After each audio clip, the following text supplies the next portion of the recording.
ou avec tous les Français. C'est ainsi que la ministre de la Santé, Catherine Vautrin, ouvre l'examen en commission spéciale à l'Assemblée de la loi sur la fin de vie. Sauf que précisément, tous les Français ne sont pas conviés à ce rendez-vous. C'est ce que dénoncent 13 associations de soignants qui déplorent de ne pas être entendus par cette commission spéciale.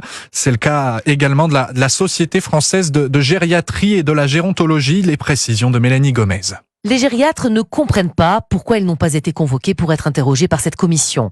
Leur implication dans le processus d'aide à mourir est pourtant, lui, bien mentionnée dans plusieurs articles du projet de loi. Projet de loi qui compliquerait déjà leur travail au quotidien depuis plus d'1 an. En fait, la possible ouverture d'une aide à mourir a introduit une perte de confiance avec les patients les plus âgés, explique le docteur Sophie Moulias de la Société française de gériatrie et gérontologie. Il y en a beaucoup qui veulent pas venir à l'hôpital en disant mais on sait qu'à l'hôpital on soigne pas bien les vieux et on sait qu'aujourd'hui on préfère les tuer. Les gens sont très inquiets, donc ils sont persuadés qu'il va forcément y avoir de la douleur, de la souffrance, qu'on va leur dire qu'on peut plus rien faire à leur âge et qu'on va leur proposer la piqûre, comme ils disent souvent, ou le bouillon de minuit. Ça, on l'entend depuis en fait que les discussions ont commencé. Que les gériatres soient entendus ou pas, le texte, lui, va continuer son chemin législatif. Après l'examen par cette commission spéciale, le texte remanié arrivera dans l'hémicycle le 27 mai prochain. La chef du service Société d'Europe 1, Mélanie Gomez.